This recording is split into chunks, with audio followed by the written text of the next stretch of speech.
All right, welcome to a special edition, bonus edition of Inside the Birds. Geoff Mosher, Adam Kaplan. It is Sunday, and we are just a few hours away from the Eagles kicking off against the Los Angeles Rams in an NFC Divisional round. But Adam, we had to do this episode because the stakes have changed because of the Commanders upsetting the Lions in a huge way on Saturday night.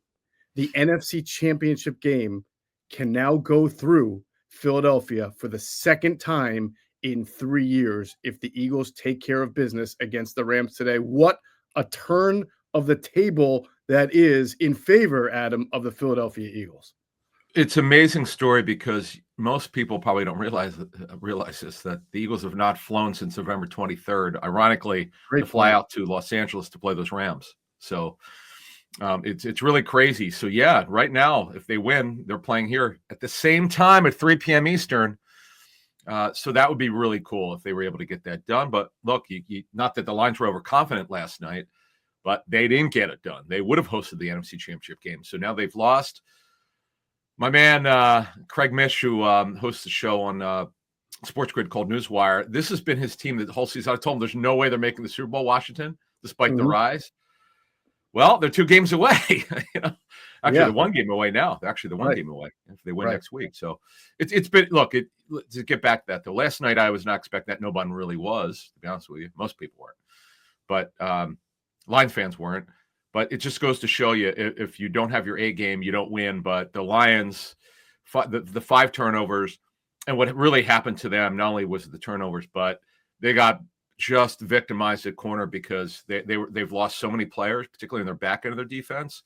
Yep. But Kendall Vildor, the former Eagles practice squad player, he was the last man standing at outside corner. Meek Robertson was moved to outside corner. He was the slot corner because of Carlton Davis's injury, and then he broke his forearm in the game, so he was out.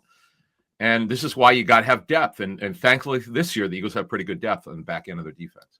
Absolutely. The Lions, honestly, they played the same kind of game as far as defensively they have for the last, almost all season. But like you said, 5 turnovers in a playoff game, that's very difficult to overcome. I mean, you think about it, they still scored a bunch of points, 31 points. They still had 521 total yards. They averaged 7.7 yards per play. The Lions were extremely formidable. And not to take anything away from the Commanders, who did a great job, but it is, as you said, the turnovers that not only turn over the situation and the fate for the Lions, who lose again, but now for the Eagles, who, if they win, will welcome a Commanders team. And if you're a fan or if you're a believer in some sort of historical precedent, Adam, there has never in the Super Bowl era been a rookie to start in the Super Bowl. There have been 5 to make it to the conference championship, and some of them have been very good. The last one was actually just 2 years ago. The Eagles know this because it was Brock Purdy of the 49ers, and he got hurt, and the 49ers got completely whitewashed in that game.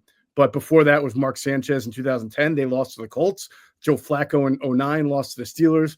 Ben Roethlisberger, his rookie year, they lost badly to the Patriots. And, of course, Sean King, if you can go all the way back to 2000, a very close game, but he lost 11-6 to those great St. Louis Rams. So the history here says, Adam, that it's almost impossible for a rookie quarterback to win a conference championship game, which makes it even more favorable, again, if the Eagles can take care of business. And plus, the Eagles know the Commanders. Yes, they lost to the Commanders. They also beat the Commanders. But I think any day of the week, you would take the rookie quarterback coming to your house for an NFC Championship game as opposed to going to play the Lions, who are going to score 30 points regardless of a win or a loss. It's funny because we were saying leading up to this week's shows, we were just also looking ahead that if the Eagles were able to beat Washington, well, at Detroit, you're going to have to score in the 30s, right? You're not going to win like 20-17. That's not going to happen. Well, you saw last night, the over-under total was 55.5. There were 52 points scored by halftime. It was just, it was one of those situations where you go, wow, it was like a pinball machine last night. Greg Cosell will watch the tape of both teams tomorrow, the Washington tape versus Detroit and Eagles tape versus the Rams. And we'll love to get his intel on that, and we will Tuesday night with our Patreon members. They get them, the tier 3 people. Shout out to you guys. We also we're doing a live stream with you at 1:30 Eastern today as we record this, so that's very, very soon. So I hope to see people there.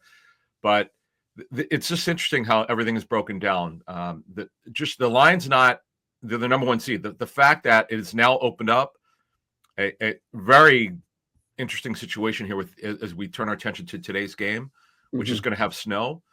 This is an outdoor game, obviously in Philly at the Link. It is snow. It just started snowing in the last half an hour. This sets up a real situation here, as you mentioned it. If the Eagles win today in the snow, it's going to snow. It seems fait accompli. It's going to snow and a lot during the game. They survive that, they would host the championship game next Sunday against the said Commanders, which would be the third time this year that they'd play. So interestingly, where I live, it has not yet started snow. It's a little rain right now, and the forecast and the outlook has changed a little bit to be a mix of rain and snow. So I wonder right in South Philadelphia if they're going to be on that line where you might get more rain than snow, and then it is apparently supposed to kick up a little bit with the wind, which again, what we've found out is some people say it favors the passing offense. Some people says it favors the defense. It feels like the biggest feedback we've got is that weather like this favors the ball carrier, right? The person with the ball in their hands, whether it's passing offense, whether it's rushing offense. We saw LaShawn McCoy have a huge game as a ball carrier, right? Last time the Eagles played in a major snow game in 2013. So theoretically, you'd probably say that favors the Eagles. The Rams have a very good running game with Kyren Williams, but the Eagles have both an elite run game and an elite offensive line to help them through it. You just got to make sure you have the right cleats on. That is a big, huge thing we've learned a lot in dealing with coaches and players, of having the right cleats is vital in inclement weather games. All right. So speaking of that, we're going to go back to December 8th, 2013. This is what happened. This is on your point because this is important, because I talked to this coach who was with the Lions then. He did say that they didn't have the right cleats, but Jeremy Ross, the returner, did. He was the punt and kickoff returner. He had a punt and a kickoff return for touchdowns, and that actually gave the Lions it helped give them the Lions an early lead. Former Eagle, who would be a former Eagle later in his career, Joyke Bell, scored on a run, and Jeremy Ross had the punt return to give him a 14-0 lead. Because you don't know, this is what the coach said. You don't know which direction these guys are going to be moving, and if you don't have the right cleats, you can't move right, and you're just going to slip. So that what for those who are going to the game, if you're hearing this, if you get to pregame warmups, watch these guys on the field, because right now the latest forecast, the snow line is really not changed for that area, for that zip code at 19148 around the Link. It looks like it's still 2 to 3 inches during the game. It's supposed to start snowing between 12 and 1 p.m. Eastern. By the way, the game is 3 p.m. Eastern. So watch that. So yeah, there are a lot of strange things that happened in that snow game. The passing was not very good. It was actually terrible in that game. That was very clear. But the running, particularly Shady McCoy, 29 for 217. And Chris Polk had that long touchdown run. He scored the final run. That was a 38-yarder. So you're right, absolutely right. The running is favored there. But the difference is that the Lions didn't have the right cleats. Now, I didn't talk to anyone from the Eagles, so I don't know who was coaching then. I don't know who I don't know what they told them, but we know the Lions were not prepared for this because, again, folks, in 2013, snow was never in the forecast nor on the radar, so you couldn't really prepare for it. Right.